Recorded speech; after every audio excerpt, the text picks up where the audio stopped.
저번 시간까지 포더가 무엇인가, 그 다음에 해상 수출이 무엇인가 간략하게 설명을 드렸더니 또 고맙게도 저의 유튜브를 보시고 인바운드도 설명해 주실 거죠? 라는 댓글이 왔습니다. 당연히 순서적으로 인바운드를 말씀을 드리고 간략하게 설명을 드려야 되고, 저희 직원들도 업무를 이해하는 데 도움이 되고자 이 동영상을 찍습니다. 일단 업무를 잘 알아야 프로그램의 50%는 짠 거나 마찬가지다.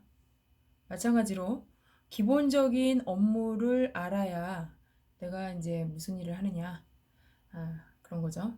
자, 그렇다면 이번 주 이제 세 번째 시간, 이 넘버 3가 되겠습니다. 즉 파트너지만 인바운드인 경우에 거꾸로 보면 포더, 수입 포더가 해외에서 물건이 들어와서, 배를 타고 들어왔죠? 들어와서 프리얼랏이라는 거를 받게 됩니다. 즉 항공에서 프리얼랏, 해상에서는 쉬핑 어드바이스, 즉 선적 서류. 누구의 물건이 누구에게 어떠한 화물, 즉 패킹 리스트, 선적 서류 어제 말씀드렸죠? 패킹 리스트, 커미셜 인보이스, 수출 EL, 수출 면장, 그 다음에 어떤 배를 타고 얼만큼의 컨테이너 안에 어느 만큼 실렸는가 라는 선적 서류, 즉 쉬핑 어드바이스 안에는 하우스 BL, 선사가 발행하는 마스터 BL, 이 모든 것을 미리 과거에는 DHL, 요즘에는 이메일로 파트너에게 발송을 합니다. 자, 그럼 파트너는 온보드, 배에 실은 날짜, 도착, 어라이벌 데이트에 맞춰서 배가 도착을 하면 수입자에게 너의 물건이 언제 도착할 예정입니다 라고 통지를 합니다. 도착 예정, 확정 정보를 제공하죠.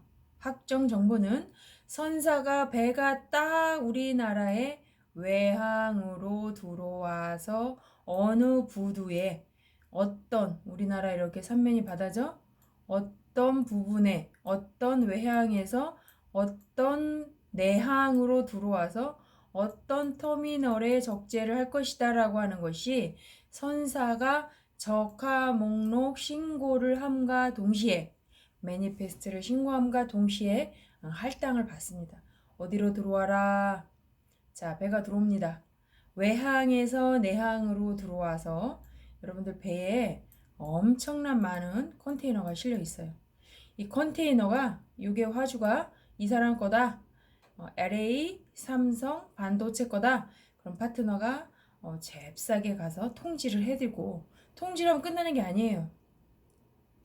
그러면은 우리나라에 들어올 때, 여러분들 해외에서 여행을 하고 한국에 들어올 때 수입 허가, 도착 허가, 입항 허가, 내가 도착했다라고 하는 정보를 신고를 하게 돼 있어요. 그 사람이 갖고 올 게 물건이 지가 여행 가서 가져가서 사온 물건 외에도, 여러분 알다시피 샤넬백을 사갖고 오면 당연히 세금을 내야 됩니다. 1인 150불 이상, 400불 이상 이런 식으로 되어 있죠. 미국에서 오는 거는 몇 불 이상, 근해에서 오는 건 몇 불, 이런 식으로. 당연히 화물도 이 물건이 온전한 수입 물건인지 밀수인지 이런 걸 검사를 해서 정확하게 부두에 접안을 해서 터미널에 들어오면 얘가 그때를 딱 맞춰갖고 화주에게 수입 신고 금액은 얼마고, 이 물건을 어떻게 당신이 직접 내려 운송할 건지, 아니면 내가 운송사를 섭외해서 물건을 당신에게 갖다 줄 건지, 이런저런 사항을 확인을 하고 DO라는 것을 발급을 해줍니다. 물건을 제대로 찾아가라. 그 물건을 제대로 찾아가기 위해서는 도착, 세금, 그 다음에 운송료, 관세, 부가세 이런 것들을 수입 통관에 필요한 모든 전달을 수입 포워더가 알려주면 바이어가 포워더에게 위임하는 경우도 있고, 이 또한 바이어가 슈퍼바이어, 즉 삼성같이 LG같이 큰 회사들은 거래하는 관세사가 있기 때문에, 수입 관세사가 있기 때문에 그 수입 관세사를 통해서 수입 통관도 하고 내륙 운송 지시도 내리고 이렇게 하겠죠. 이런 일들을 누가 더 빨리 해느냐, 여기에 엄청난 많은 물건들이 들어있기 때문에 이거를 빨리 하역을 해서 운송사를 실어서 나한테 와야 되는데, 이 창고에서 그 신고가 늦어진다든지 운송사가 배차가 늦어진다든지 다 돈이에요. 국제물류는 시간이 돈이다. 그래서 적시에 신속하게 통지를 잘하고, 그러기 위해서는 선사의 신속한 통지를 받고 신속한 통지를 하고, 그러기 위해서 신속하게 돈을 받고 돈이 다 회수가 되면 DO 발행해야 되는데, DO를 그냥 발행하면 안 돼요. 이 바이어가 화주로부터 받은 화주 은행으로 받은 내가 온보드된 화물 선화증권을 주고 이 사람은 대금 결제 받았죠. 선화증권 오리지널이 수출은행에서 수입은행으로 갑니다. 얘는 그걸 갖고 있어요. 얘도 또한 얘한테 주죠. 그러면 얘는 그 오리지널 하우스 비엘을 가지고 얘를 줘요.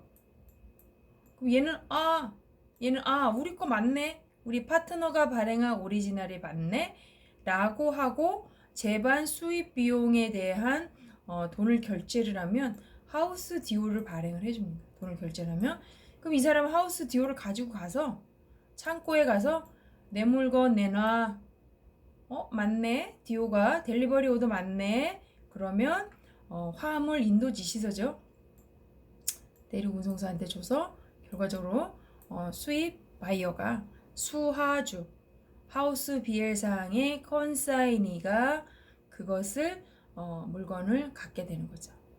요즘같이 이제 코로나 때문에 마스크가 중국에서 만들어져서 배를 타고 미국까지 가는데, 엄청난 마스크가 미국에 잘 도착해야 얘가 이제 그걸 받아가지고 내수를 하죠. 내수가 뭐예요?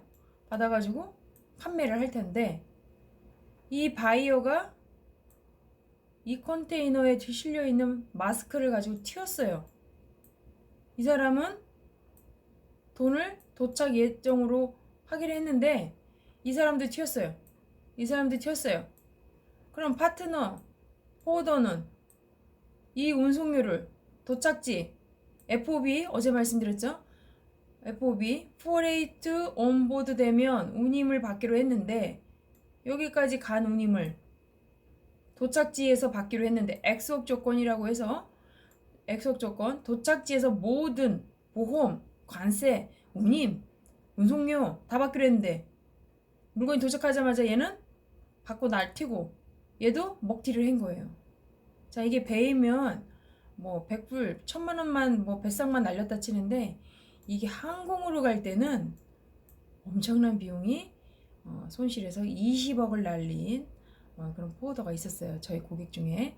그래서 중요한 것은 알았어, 도착하면 돈 받을게, 이게 아니고 확실하게 선화증권이라고 하는 유가증권이라고 하는 거는 이 컨테이너에 실려 있는 물건이 오리지널 하우스 비엘이 도착하면 너는 무조건 이 물건을 줘야 돼 라고 하는 오리지널 비엘, 피에타 비엘이라고 해서 뒤에 약관에 그렇게 적혀 있어요. 한 분은 수입하주, 한 분은 수출하주, 오리지널 비엘을 가지고 무조건 물건을 줘라 라고 하는 선화증권.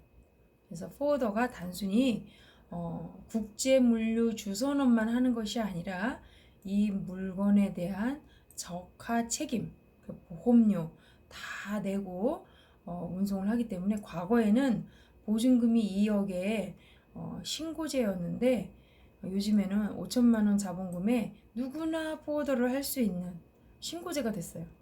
승인지에서 신고제로 됐나? 아무튼 그렇게 됐어요. 그래서 이게 이제 굉장히 이게 엄청난 그 유가증권을 발행하는 포워더가 그 지위가 굉장히 옛날엔 높았는데 지금은 너도 나도 영업력만 되면 나만 믿어주세요만 하면 지금 뭐 부동산 차리듯이 굉장히 쉽게 포워더를 차리고 있습니다.